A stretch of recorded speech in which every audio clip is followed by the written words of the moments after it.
आम इंतखाबात के लिए कागजात नामजदगी जमा करवाने का सिलसिला मुकम्मल हो गया है। आज नवाज शरीफ, आसिफ अली जरदारी, मौलाना फजल रहमान, सिराजुल हक, खालिद मकबूल सिद्दीकी, अब्दुल अलीम खान, परवेज़ खटक और बानी चेयरमैन PTI समेत तमाम सियासी जमातों के सरबराहान और अहम रहनुमाओं ने अपने कागजात नामजदगी जमा करवा दिए। कल से अब इन पेपर्स की जाँच पड़ताल का अमल शुरू हो जाएगा, जो 30 दिसंबर तक जारी रहेगा। सियासी जमातों की जानिब से इलेक्शन कमीशन में जमा करवाई गई मखसूस नशिस्तों की तरजीही फहरिस्तें भी सामने आ गई हैं, लेकिन इंतखाबी निशान न होने के बाइस PTI की फहरिस्त रोक ली गई है। PTI इंतखाबी निशान के हवाले से मंगल को अदालत जाने का ऐलान कर चुकी है। मुस्लिम लीग नून के बाद पीपल्स पार्टी को भी लगता है कि चेयरमैन PTI को रिलीव दिया जा रहा है।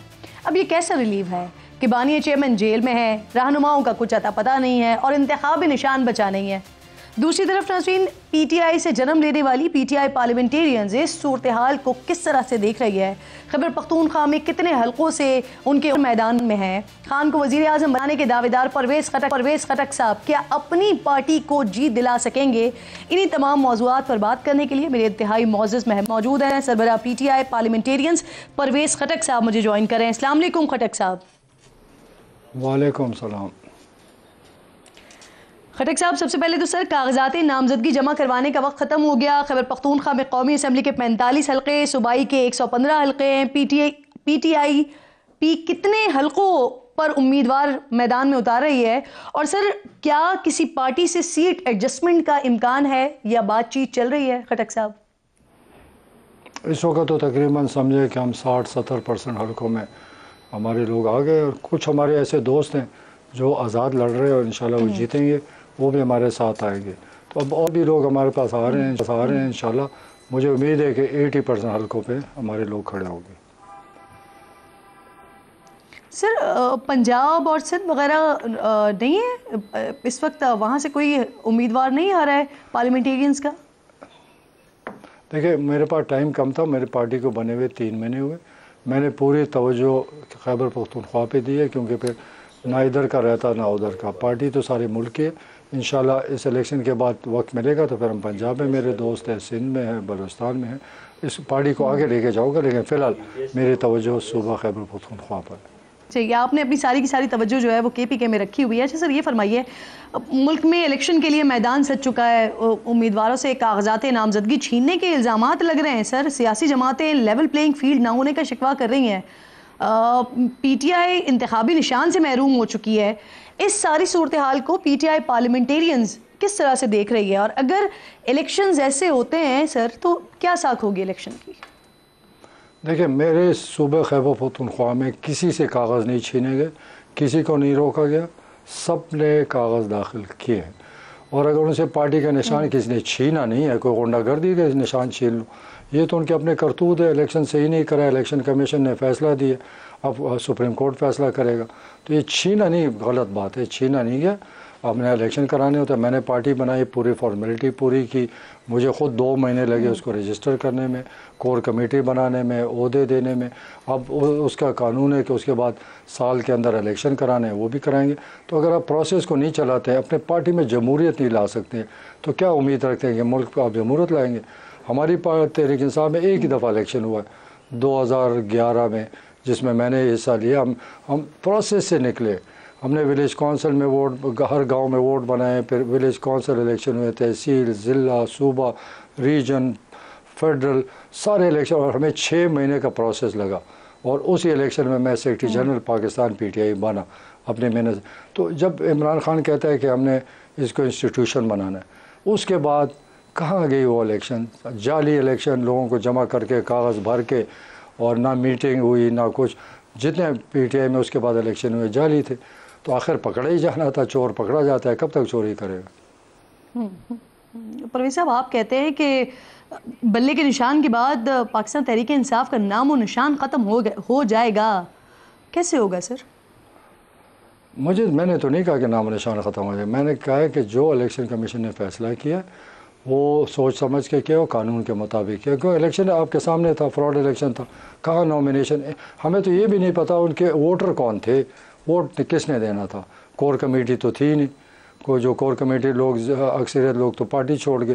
तो वोट किसने देना था, किसने दाखिला देना था, कई अखबारों में आया, कोई कोई उनका जो नॉमिनेशन पेपर्स है वो किसी को नज़र आए, कुछ भी नहीं, बस इलेक्शन हो गए, मुकाबला नहीं है। मज़े की बात है कि मुकाबला कोई नहीं है, चलो मुकाबला नहीं है, लेकिन लोगों को तो जमा करके कोई सामने को पेश करो कि इन्होंने ये किया, तो किसी को मौका ही नहीं दिया, और जब मौका नहीं दिया तो अब उसकी सज़ा मिलेगी। ठीक, अच्छा सर, चलें थोड़ा सा आगे बढ़ते हैं। आपने banyan chairman sir Asif Ali Zardari और नवाज शरीफ, इन दोनों से दो हाथ आगे करार दिया है। अब ये फरमाइएगा, उन पर करप्शन का इल्ज़ाम क्योंकि आपने आयद किया है, तो क्या करप्शन किया उन्होंने सर, और कैसे किए, और ये सिलसिला कब से चल रहा था सर? वज़ीर आज़म बनने के बाद से ये सिलसिला चल रहा था, या जब KPK की हुकूमत मिली थी ये तब से सिलसिला चल रहा था खटक साहब? देखिए, आप सादे लोग नहीं, आपको सारा पता है, मेरे से क्या पूछते हैं, आपको सब पता है कि इनका किरदार क्या था, मुल्क के साथ इन्होंने क्या किया, इस मुल्क का बेड़ा गर्क किसने किया। मैं रिश्वत की बात नहीं करता, मैं तो बड़ी बातें करता हूँ। मैं कहता हूँ ये मुजरिम है, ये इस मुल्क के मुजरिम है, इस मुल्क के गद्दार है।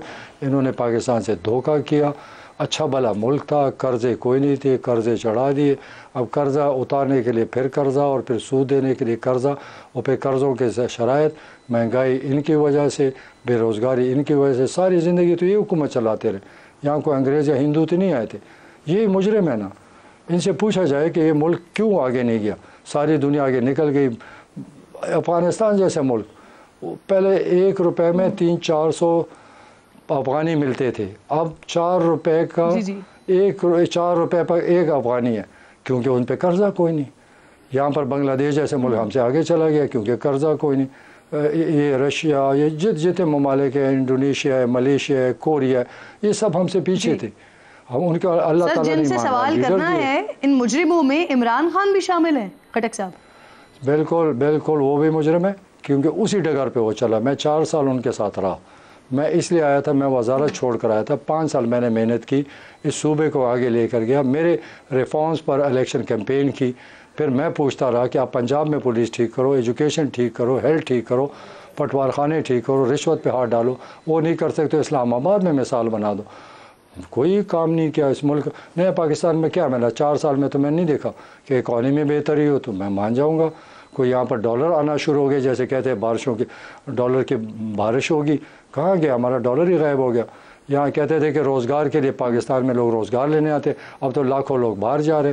वो जो अच्छा भला मुल्क था उसको ही बिगाड़ दिया, नया पाकिस्तान कहाँ से बना। तो मैं तो यही सोच के हैरान हो गया कि मैं तो आया था, ये एक लीडर है, ईमानदार होगा, मुल्क को आगे ले जाएगा, कर्ज़े उतारेगा, लेकिन वो भी वही कर्ज़े लेता रहा। इमरान खान ने कहा था तकरीर में कि अगर मैं कर्ज़ा लूँगा मैं ख़ुदकशी करूँगा, तो कर लेना ख़ुदकशी। झूठ, सारा झूठ, फ्रॉड। 4 साल मैंने देखा, 5 साल तक मैं वज़ीर आला था, उसका कोई उसमें मदाखलत नहीं थी, लेकिन 4 साल मैंने देखा कैबिनेट में कोई मैंने स्कीम नहीं देखी कि इस मुल्क के लिए बेहतरी होगी।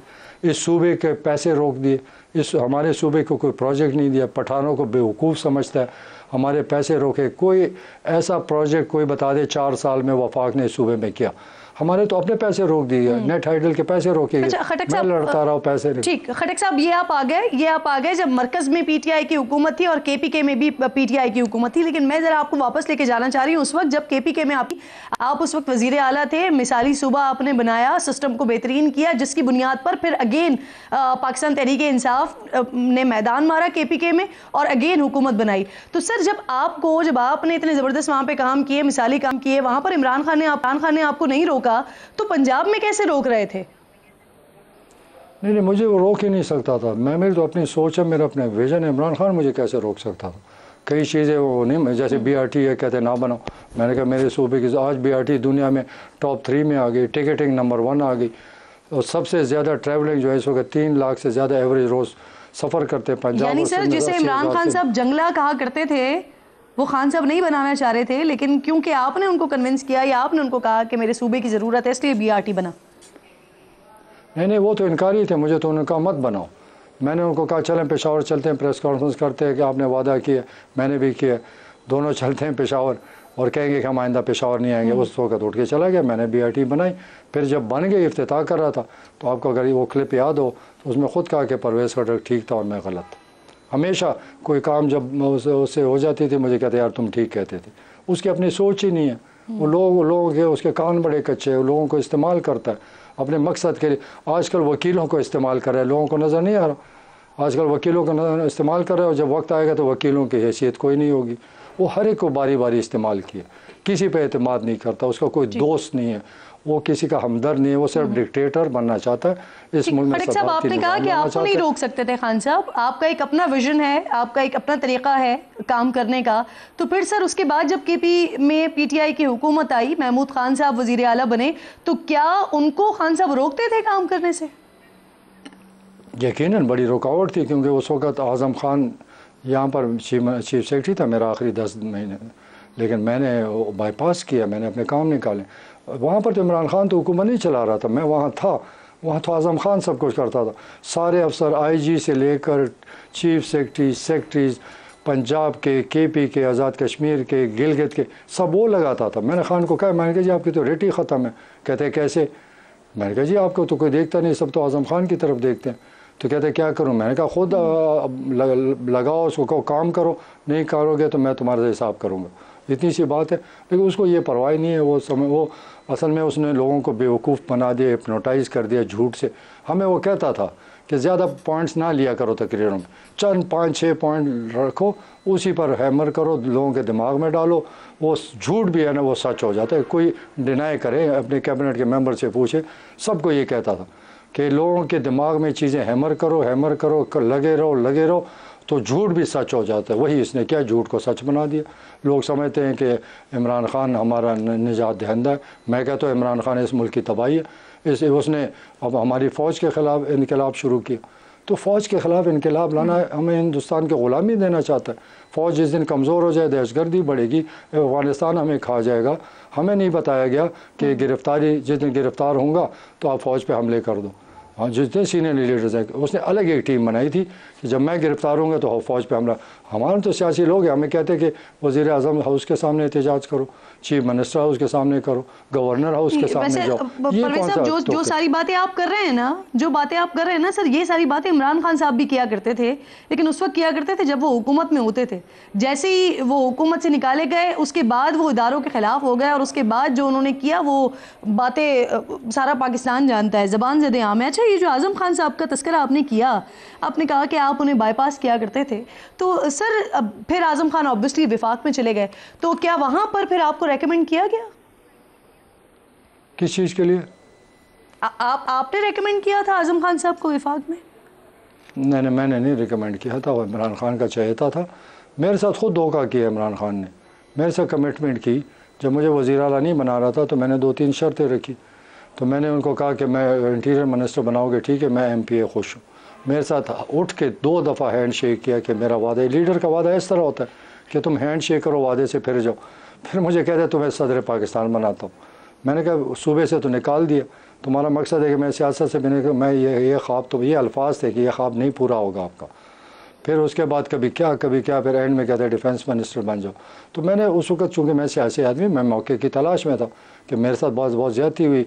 तो वहाँ 4 साल असम्बली मैं चलाता था, MNAs मैं संभालता था, मैं औसत कैसर। जब सूबे में हालात ख़राब हो गए, मुझे सूबे का सदर बनाया, मैंने पूरा स्ट्रक्चर बना के दिया सूबे में। 2 लाख मेरा टारगेट था, ज़िले तहसील की तंजीमें बनाई, सैकड़ों लोग उसमें ओहदे दिए, एक स्ट्रक्चर बनाया। वो इस्तेमाल करता है उसको। जब मेरा मकसद उसका था तो मुझे आगे ले आया। हालांकि अभी देखें उसका मकसद क्या है। अभी जो चेयरमैन बनाया डॉक्टर को, बैरिस्टर गौहर को, हमने इसको शामिल किया। इसकी क्या सोच है, इसकी PTI के साथ कौन सी हमदर्दी? लेकिन वो चाहता है कि ऐसे आदमियों के मैं कहूँ सिट तो सिट और स्टैंड।